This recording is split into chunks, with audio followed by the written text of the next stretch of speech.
ये शब्द कुछ ऐसा है जो आपको बहुत इस्तेमाल पड़ेगा जब भी आप अंग्रेजी में कुछ बोलते हो और उसको एक्सप्रेस करना चाहते हो, तो ये सारे शब्द आपके काम के आने वाले हैं। क्लास को शुरू करेंगे। आप देख रहे हैं संरीति इंग्लिश अकेडमी। मैं हूं प्रीति मैम। सब्सक्राइब करके बेल नोटिफिकेशन को ऑन कर दीजिएगा और हमारी ऐप, हमारी पेड क्लासेस से संबंधित किसी भी जानकारी के लिए इस नंबर पर व्हाट्सएप मैसेज कर लीजिएगा। तो चलिए क्लास को शुरू।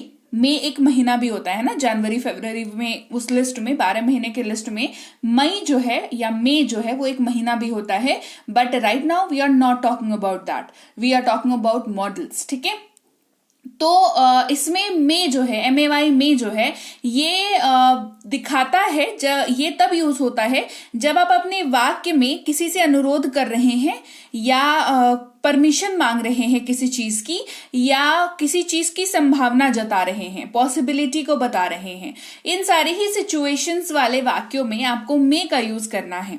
और हिंदी में आप ऐसा क्या देख करके समझेंगे कि हाँ सीधे सीधे भाई मुझे तो बस हिंदी वाक्य देख के ये समझ जाना है कि इसमें मैं यूज होगा। अगर ऐसा आपका अप्रोच है तो आपको देखना होगा कि वाक्य में सकता हूं, सकता है, सकती है, सकते हैं इस्तेमाल हो रहा है या नहीं। अगर हो रहा है तो आप उसमें मे का इस्तेमाल कर सकते हैं, लेकिन वाक्य का नेचर, वाक्य का टोन जो है वो पॉसिबिलिटी, परमिशन और रिक्वेस्ट दिखाता हुआ होगा, तो मे का इस्तेमाल आप आराम से कर सकते हैं। क्या मैं अंदर आ सकता हूं? मे आई कम इन। हमें देर हो सकती है, वी मे बी लेट। क्या मैं आपकी सहायता कर सकता हूं? मे आई हेल्प यू। ठीक है, अगला जो वर्ड हमने लिया है वो है मस्ट, जिसका मतलब होता है अवश्य चाहिए। और याद रखिए ये आप उस वाक्य में इस्तेमाल करेंगे जो आपकी दृढ़ आवश्यकता या फर्म नेसेसिटी को दिखाता है, जहां पर किसी चीज के ऊपर आप बिलीव करते हो, जो बोल रहे हो उसके ऊपर आप कायम हो, उसके ऊपर आप दृढ़ हो, और वैसे आप बहुत जोर डाल करके अपनी बिलीफ सिस्टम का इस्तेमाल करके, जोर डाल करके अगर आप कुछ कन्वे करना चाह रहे हो तो आप मस्ट का इस्तेमाल करोगे। जैसे उसे अवश्य जाना चाहिए, ही मस्ट गो। आपने जैसे ही इसमें मस्ट लगा दिया, इसका मतलब है कि आप बहुत सीरियस हैं उसके वहां जाने को लेकर के, और आप वाकई में ये दृढ़ निश्चय करके बैठे हैं कि उसको वहां जाना ही चाहिए। तो ही मस्ट गो। हमें अवश्य कार खरीदनी चाहिए, we must buy a car. तो जैसे ही मस्ट लगा, ये दृढ़ आपके निश्चय को दिखाया इसने, और हमने मस्ट का यूज किया। उन्हें जाना चाहिए, दे मस्ट गो।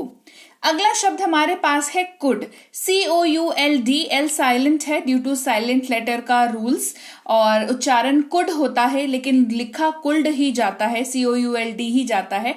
ये कुल्ड जो है वो गलत उच्चारण है, सो मेक श्योर आप कुड इसका उच्चारण करें। और इसका मतलब जो है होता है सका, सकी, सके वाक्य में अगर आप इस्तेमाल कर रहे हो, या पाया, पाई, पाए अगर आप वाक्य में इस्तेमाल कर रहे हो। ये कंप्लीटली इस बात पर डिपेंड करेगा कि आप किस तरीके से बात करते हो। आप वाक्य में सका, सकी, सके का इस्तेमाल करते हो या पाया, पाई, पाए का इस्तेमाल करते हो। अगर आप दोनों में से कोई भी इस्तेमाल करते हो तो आपको उस पर्टिकुलर वाक्य की इंग्लिश में कुड का इस्तेमाल करना पड़ेगा। लेकिन एक बात को ख्याल रखते हुए, दैट इज ये जो है वो पास्ट एबिलिटी के बारे में बात करता है या फिर सजेशन यानी कि सुझाव के बारे में बात करता है। तो वाक्य का टोन, वाक्य का नेचर कैसा होना चाहिए? सुझाव देने वाला या पास्ट एबिलिटी दिखाने वाला। जैसे वह नहीं जा सका, या कहें वह नहीं जा पाया, ही कुड नॉट गो। वे पढ़ाई नहीं कर सके या वे पढ़ाई नहीं कर पाए, दे कुड नॉट स्टडी। हम दौड़ सके या हम दौड़ पाए, वी कुड रन। आगे बढ़ते हैं और अगले शब्द की बात करते हैं जो कि है चाहिए, और इसके जगह पर अंग्रेजी में यूज होता है शुड, SHOULD। एल साइलेंट है तो शुड पढ़ेंगे, और ये बहुत ही मतलब आसान है इसको याद रखना। दैट इज ये हमेशा ना सजेशन को दिखाता है, सुझाव को दिखाता है, ऑलवेज। इसका रोल नहीं चेंज होता। ये ज्ञान जो देते हैं ना, हम कह रहे हैं तुमको ऐसा करना चाहिए, तुमको वैसा करना चाहिए, तुमको ऐसा नहीं करना चाहिए, ये ज्ञान देने वाले जितने भी वाक्य होते हैं, किसी के सामने वाले को ज्ञान देने वाले जो वाक्य होते हैं उनमें शुड का इस्तेमाल होता है। उदाहरण के तौर पर, उन्हें कड़ी मेहनत करनी चाहिए, दे शुड वर्क हार्ड।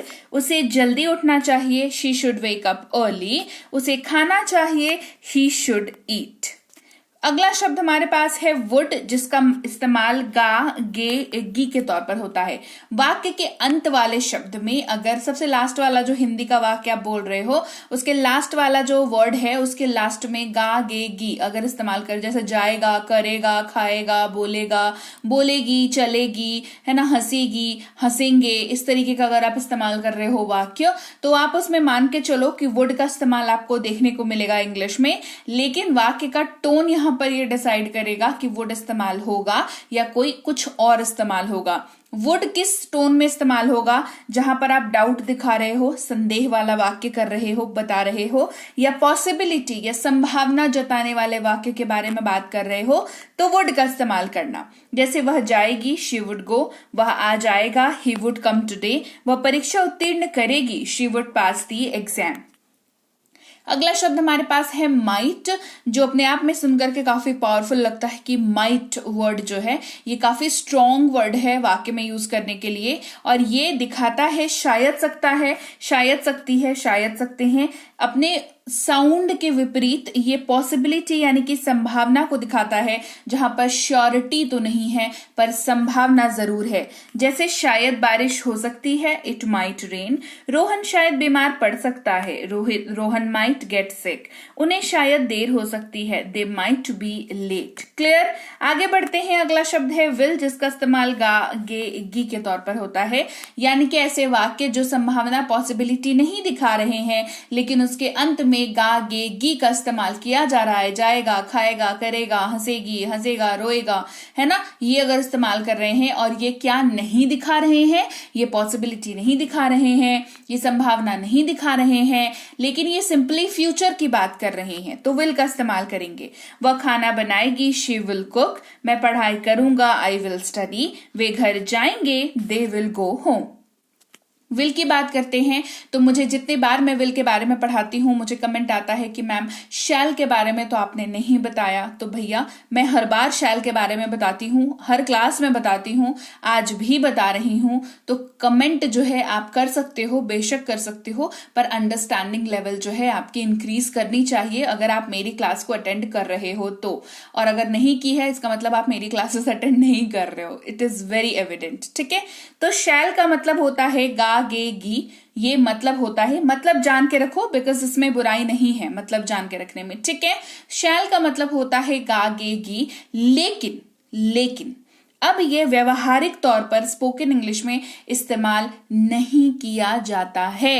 व्यवहारिक तौर पर practical uses I am talking about. Okay, तो प्रैक्टिकल यूजेस को जब बात आती है तो शैल का प्रयोग अब स्पोकन इंग्लिश में प्रैक्टिकल तौर पर नहीं होता है। सो मेक श्योर कि आप इसको याद रखें। फिर अगला शब्द हमारे पास कैन।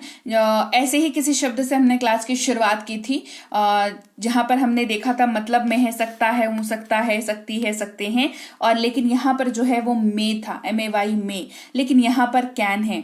अब ये कैसा झोल है आपको ऐसा लगेगा, बट मैं आपको बता दूं कि मे जो है उसका स्पेसिफिक यूज है, दैट इज कि वो परमिशन, रिक्वेस्ट या पॉसिबिलिटी को दिखाता है। वहीं पर कैन जो है वो क्षमता यानी कि एबिलिटी को दिखाता है। सो दोनों ही शब्द बहुत अलग हैं और यूजेज भी बहुत उन दोनों का अपने अपने जगह पर जो है वो सीमित तरीके से वो यूज होते हैं। वाक्य के टोन और वाक्य के नेचर के हिसाब से वो यूज होते हैं। सो आपको अंग्रेजी बोलना अगर है, अंग्रेजी की अंडरस्टैंडिंग आप देखो एकदम बहुत स्ट्रेट फॉरवर्ड एक बात है, दैट इज कि आप अंग्रेजी फ्लुएंटली तभी बोल सकते हो जब उसकी अंडरस्टैंडिंग डेवलप करोगे। खाली सोचोगे कि रट लें, 4 शब्द रट लें, 4 स्ट्रक्चर रट लें और चुटकी में कुछ कर लें, है ना, ऐसा कर लें, वैसा नहीं होता है। आपको प्यार करना पड़ेगा नंबर 1 अंग्रेजी से, दूसरा उसकी अंडरस्टैंडिंग को ना अपने स्तर पर जो है वो समझना होगा, उसकी अंडरस्टैंडिंग को डेवलप करना होगा, तब जाकर के आप फाइनली फ्लुएंट हो पाओगे। नहीं तो उसके पहले जो है हांजी नांजी तक ही बात चलेगी। ठीक है, सो आप प्लीज थोड़ा सीरियसली इस चीज को लीजिए और अंडरस्टैंडिंग को डेवलप करिए। चाहे आप किसी की भी क्लासेस करते हो, doesn't matter, important thing is कि आपकी अंडरस्टैंडिंग डेवलप होनी चाहिए। है ना। इसके अलावा आप इसकी यूजेज देख लीजिए कैन की। वे अंग्रेजी बोल सकते हैं, दे कैन स्पीक इंग्लिश। ये उड़ सकता है, इट कैन फ्लाई। वो तैर सकता है, ही कैन स्विम। और ये तीनों ही वाक्य जो हैं, मैंने कहा वाक्य का टोन बार बार मेंशन किया क्लास में, वाक्य की टोन, वाक्य का नेचर। तो वाक्य का नेचर कैसे डिसाइड होता है? आप कहते हैं वो तैर सकता है, ये तैर सकता जो है, सकता है जो दिखा रहा है, वो यहाँ पर उस पर्टिकुलर इंसान की एबिलिटी, क्षमता के बारे में बात करता है। तो ये कैसा वाक्य हो गया है? क्षमता दिखाने वाला वाक्य हो गया। तो यहां पर कैन। तो लीजिए भाई, ये थी आज की क्लास। और क्लास आपको कैसी लगी ये आपका बताना मुझे काम है, तो आप मुझे जरूर बताइएगा कि क्लास आपको कैसी लगी। बढ़िया लगी है कमेंट सेक्शन में बताइए। क्लास को लाइक कर दीजिए, शेयर कर लीजिए। आप देख रहे हैं समृद्धि इंग्लिश अकेडमी, सब्सक्राइब करके बेल नोटिफिकेशन को ऑन कर लीजिए। इसके साथ ही अगर आप कोई कोर्स करना चाहते हैं, जैसे बेसिक से प्रो, ये स्पोकन इंग्लिश का कोर्स है, इंग्लिश राइटिंग का कोर्स, ग्रामर का कोर्स, रीडिंग का कोर्स और ये ई बुक्स, ये सब कुछ आपको मिल जाता है हमारी ऐप समृद्धि इंग्लिश अकेडमी पर। इस ऐप को आप गूगल प्ले स्टोर से डाउनलोड करके इंस्टॉल कर लीजिएगा। यहाँ पर आपको फ्री और पेड दोनों तरह की क्लासेस मिल जाती हैं। साथ ही ऐप से संबंधित और अधिक जानकारी के लिए इस नंबर पर संपर्क कर लीजिएगा। हमारी ई बुक्स जो है इस वेबसाइट पर भी अवेलेबल हैं। ई बुक का मतलब होता है पीडीएफ वाली किताबें, तो आपको इनको जो है डाउनलोड करना जरूरी है। इसके अलावा हमारा व्हाट्सएप का ग्रुप, हमारा टेलीग्राम का चैनल जरूर ज्वाइन करके रख लीजिएगा। रोज जो क्लास आएगी आपको सीधे आपके मोबाइल पर मिल जाएगी और आप आसानी से क्लासेस को अटेंड कर पाएंगे। और इसके साथ ही मैं आपसे मिलूंगी आपकी अगली क्लास में, यानी कि कल। Till then, thank you so much for watching. Stay tune to Samriddhi English academy.